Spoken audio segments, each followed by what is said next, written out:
Hey, happy Monday. Before we get into this episode, I'm starting something a little different on the show. I want to start by highlighting a review left by one of our listeners. These light me up so much, I just wanted to share. Today's review is titled, Perfectionist and People Pleaser, Tanya will help you set boundaries. And it says, I am so thrilled to have found Tanya. I grew up finding worth in performance and achievement. And even as an adult, I've struggled finding worth as a daughter of the King. Her guidance on how to set boundaries as a recovering perfectionist and people pleaser is just what I need.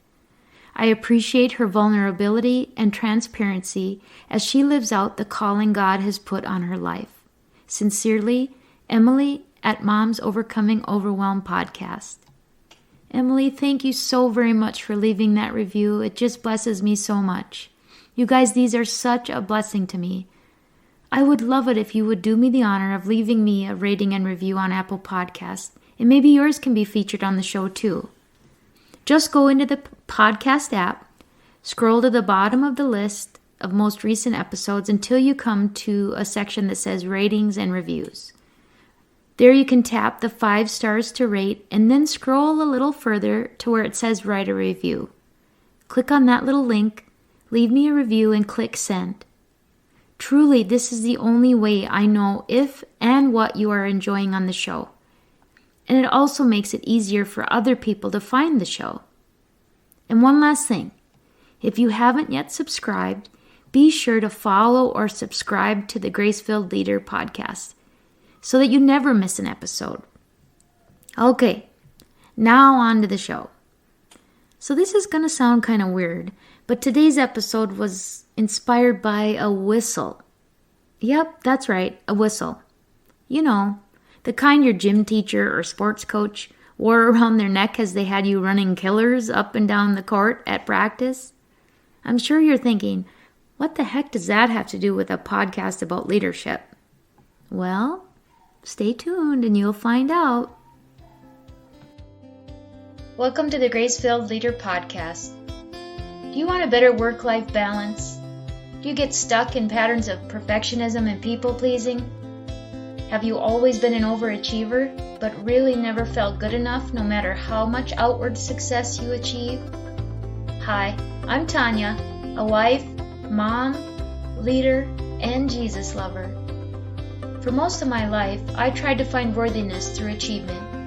But no matter how hard I worked or how much I achieved, I never felt like I was enough.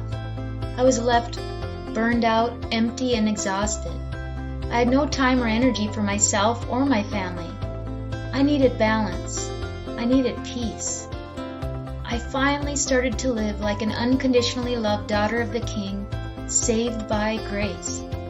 This faith-led podcast will teach you self-care routines and practical leadership strategies to help navigate life and leadership. If you're ready to stop people-pleasing and start living and leading God's way, this podcast is for you. Unbutton your blazers, sister friends. It's time to get after it. I was thinking about a leadership academy that I'm going to be co-facilitating, and one of the icebreaker activities requires me to bring an object that represents my leadership or my idea of effective leadership. I had a few thoughts, but I hadn't really settled on anything. Well, this morning I was going through our multipurpose drawer, aka our junk drawer, and I saw a whistle on a lanyard. I knew immediately that would be the object I chose to bring to our first session of Leadership Academy, and this is why. When I saw that whistle, I thought of a sports coach. I then started to think about how much a great coach on the sports field has in common with an effective leader in the workplace. The goal and the role of the coach should be much the same as that of a team leader in the workplace. A coach's job is to take a group of diverse people with different strengths and different challenges and create a cohesive team that works together to win games. Likewise, a leader's job is to take a group of diverse people with different strengths and different challenges and create a team that works together to produce an outcome, a service, or a product. So I was looking at a document that was put out by the International Olympic Committee that speaks to the qualities of a great sports coach. The International Olympic Committee seems like a pretty reputable source for what makes for a great coach. And some of the initial descriptors that they use to describe a great sports coach are being positive, enthusiastic, supportive, trusting, focused, goal-oriented, knowledgeable, observant, respectful, patient, and a clear communicator. Well, gosh, that lines up pretty well with how I would describe a great leader as well. They go on to point out 10 key traits of a great sports coach. So let's go through them one by one and see how well they connect to the idea of great leadership. The 10 qualities of a great sports coach, according to the International Olympic Committee. A great coach, first, understands the sport and leads by example. Not only does a coach need to have an in-depth knowledge of the fundamental skills, but they need to have an ability to plan tactical strategy, they need to know how to progressively train the team, and they also need to create an environment in which the athletes will succeed. Knowing the skills and the game aren't enough. You can be a great athlete and still not make a great coach. Well, great leaders are the same. They need to understand the work of their team. They need to have a structured approach to planning, training, and advancing their teams. And they need to create an environment where team members can succeed. The second quality of a great coach is to be a sponge for knowledge, a profound thinker, and a visionary. While a great coach knows a good deal about a sport, they must continue to learn and develop new training techniques. Well, the same is true of great leaders. Leaders are learners. They should always be looking at learning new techniques, new skills, new processes to improve their leadership skills. If you ever think you have learned everything you need to know about being a leader, you are not a great leader. The learning is never done. I'm constantly learning how to be a better leader. With the ever-changing work culture, it's important to remain relevant and open to learning new things. Trait number 3.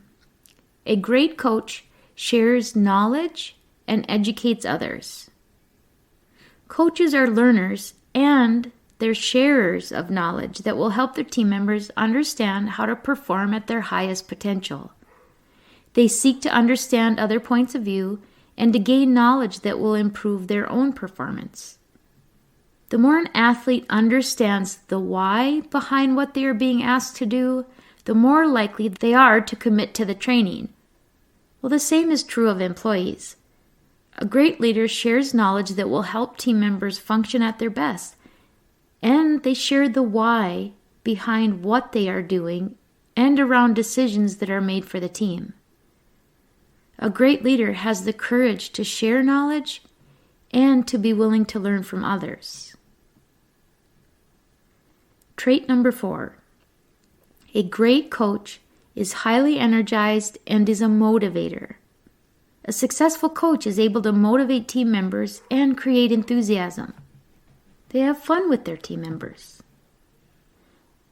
They inspire their athletes to believe in themselves, which is key to them having a desire to excel and be successful.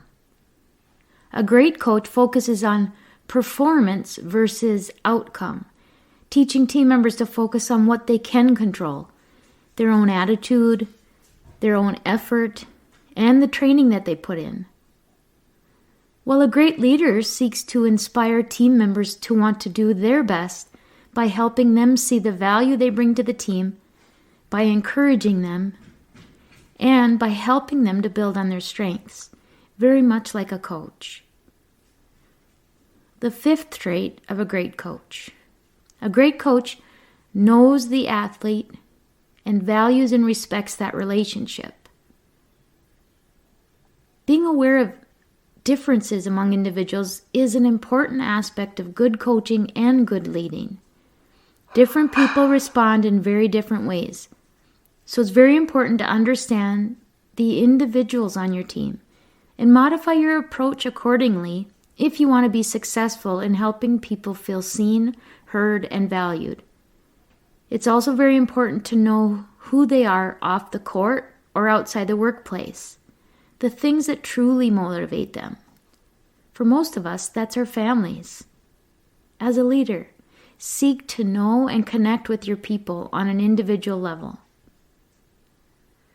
Number 6, a great coach is an effective communicator and teacher. The effective coach is a coach who communicates well and exudes credibility, competence, respect, and authority. A coach should be able to explain their ideas clearly. Clear communication will make or break a coach or a leader. I've witnessed how a lack of clear and consistent communication can completely dismantle a team. It creates mistrust and frustration. And once that runaway train gets loose, it is really difficult to turn it around. It requires a lot of humility, vulnerability, commitment, and consistency to restore trust. Number 7, a great coach is a good listener. Part of communicating effectively is listening. A coach should be a compassionate ear and welcome the athlete's comments, questions, and input. An effective coach will actively seek out information from athletes and encourage them to present ideas and thoughts. A good coach will be flexible and will use player feedback to modify the training plan if necessary. Boy, that really resonates and might be one of the hardest things to do and to learn as a leader. Learning to be an active listener, to welcome feedback, to seek input, and then be willing to use that feedback to modify your plans really requires intention and humility. It also often requires grace and patience. Number 8, a great coach is disciplined, strong in character and integrity. Athletes, especially professional athletes, need to adhere to a pretty reasonable set of rules, both on and off the field. And if they're ignored, the coach is responsible for discipline. Trust between the athlete and the coach is of the utmost importance at all times and is essential for successful coaching. Trust comes from the quality of the actions from both the coach and the player. The effective coach clearly states a code of conduct up front, and they themselves adhere to it. And when athletes violate the code of conduct, discipline should follow. Evidence supports that for discipline to actually effectively change behavior, it must be mild, prompt, and consistent. A great coach is committed to individual integrity, values, and personal growth. While a great leader is one who commits to a high level of integrity, core values, and personal growth. Number 9, a great coach leads by example with a very high attitude toward hard work. An effective coach leads by example. A good coach adheres to the same rules they expect of the athletes. A coach who wants respect should also show respect. A coach who expects athletes to remain positive needs to display a positive attitude. A coach who wants athletes to listen should also listen to the athletes. Well, there's really no more to say here, folks. If you replace coach with leader and you replace athletes with employees, pretty much every example given is true for a good leader. They lead by example. If they want respect, they need to show respect. In order for employees to remain positive, a leader needs to display a positive attitude. If a leader wants employees to listen, they need to listen. And finally, trait number 10. A great coach displays commitment and clear passion for the sport. The best coaches are in the profession because they love it. Besides being strongly committed to the sports and to success, the best coaches display a clear commitment to looking out for the best interest of the individual athletes. Coaching in many ways is a 24/7, 365-day-a-year job. Top coaches live, eat, and sleep the art of coaching. Well, being a leader is not for the faint of heart. It too feels like a 24/7, 365-day-a-year job. To truly be able to withstand the pressures of leadership, you have to draw from the intrinsic rewards and the feelings of being called to lead people. The best leaders show a clear commitment to their team. One final point to this coach-leader analogy is to look at how the successes are celebrated in sports. While the hat is tipped to the coach, of course, the outward celebration of a win is focused almost exclusively on the team.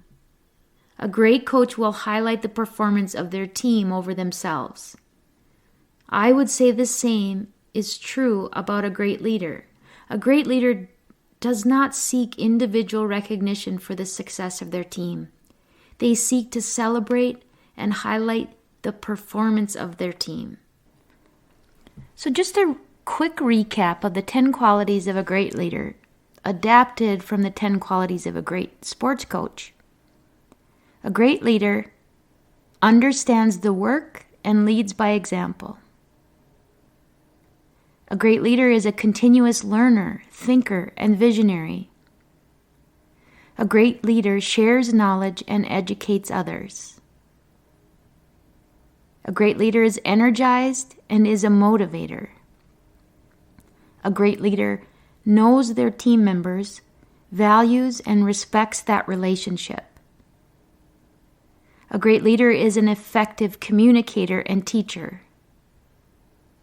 A great leader is a good listener. A great leader is strong in character and integrity. A great leader has a high attitude toward hard work. And finally, a great leader displays commitment and passion for the team and the work. As a leader, I feel like I'm on a continuous pursuit of growth. I've learned so much through trial and error, and I still have so much to learn about how to be a great leader. The more I grow in my faith walk and have my leadership be a product of that, the more I believe that great leadership is a calling, and it is about serving with humility and with grace. And that's my story, and I'm sticking to it. Until next time, my friends, may you be grateful and grace-filled. I pray this episode blessed you, spoke to you, or encouraged you in some way. If so, please share it with a friend and head on over to Apple Podcasts to leave me a written review. That's the only way for me to know if you are enjoying the show. Nothing blesses me more than to hear from you. Also, come on over to our free Facebook community. This is a great place for us to support one another on our faith and leadership journey. You can find the link to the group in the show notes. Or go to gracefilledleader.com/community. Now to Him who can do immeasurably more than we can ask or imagine, according to His power that is at work within us. Ephesians 3, verse 20. Until next time, my friends, God bless.